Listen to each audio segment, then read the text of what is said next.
Hi everyone, আসসালামু আলাইকুম।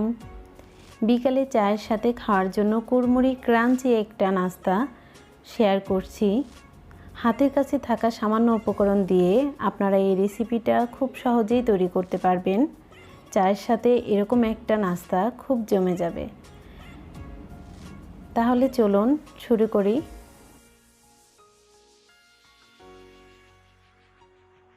এখানে আমি 1 কাপ পরিমাণ পেঁয়াজ কুচি নিয়ে নিয়েছি।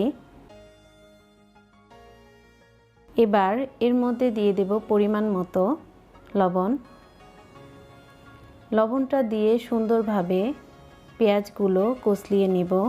কষলাতে কষলাতে একসময় দেখা যাবে পেঁয়াজ থেকে কিছুটা পানি বের হয়েছে, পেঁয়াজটা অনেকটা নরম হয়ে গেছে।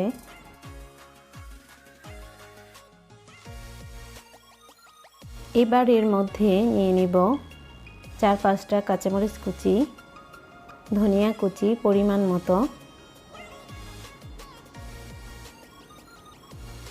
হাফ চামচ হলুদের গুঁড়া, 1 চামচ মরিচের গুঁড়া,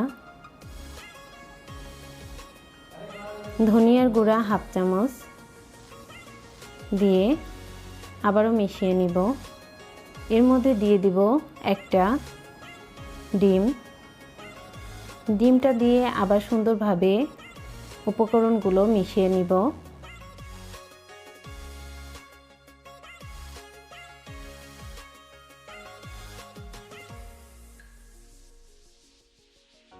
এবার এখানে 4 টুকরা ব্রেড নিয়ে নিয়েছি।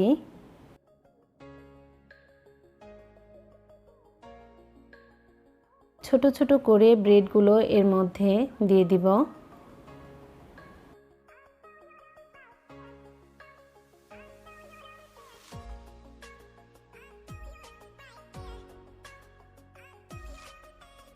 তারপর সুন্দরভাবে সবগুলো উপকরণ মিশিয়ে নিব।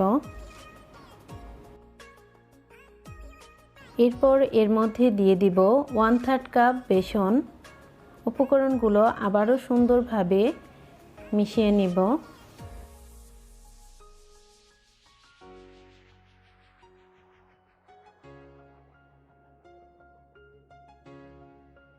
এবার হাতটা ক্লিন করে সামান্য তেল হাতে নিয়ে পাকোড়ার মতো ছোট ছোট সাইজের লম্বা লম্বা করে বানিয়ে নিব। আপনারা চাইলে যে কোনো শেপ এখানে দিতে পারেন। আমি এভাবে লম্বা লম্বা করে পাকোড়া বানিয়ে নিয়েছি।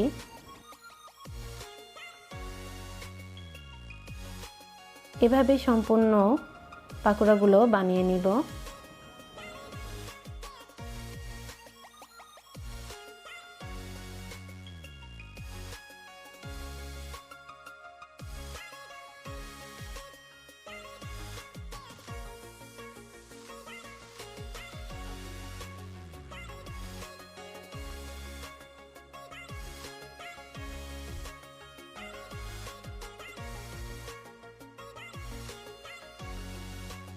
আমাদের পাকোড়া বানানো শেষ। এবার চলে যাব ভাজার জন্য।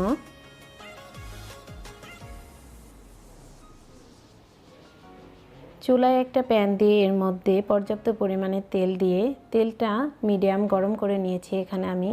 এবার পাকোড়াগুলো দিয়ে দিব।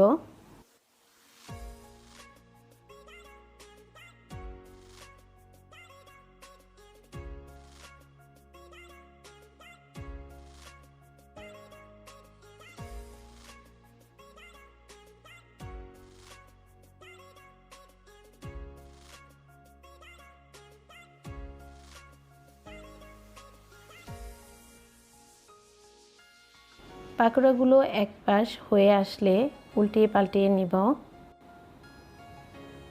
মিডিয়াম আঁচে পাকোড়াগুলো সুন্দরভাবে ভেজে নিব যাতে ভেতরে কাঁচা না থাকে। আমার পাকোড়াগুলো হয়ে এসছে। এবার একটা প্লেটে তুলে নেব।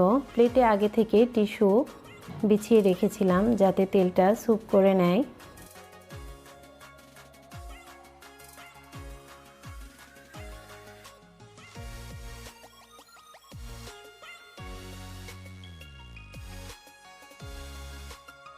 এই তো হয়ে গেল আমার দারুণ মজার পাকোড়ার রেসিপি। আপনারা বাসায় অবশ্যই ট্রাই করবেন। নতুন হলে অবশ্যই আমার চ্যানেলটি সাবস্ক্রাইব করবেন এবং বেল বাটন অন করে রাখবেন। সবাই ভালো থাকবেন, সুস্থ থাকবেন। আল্লাহ হাফেজ।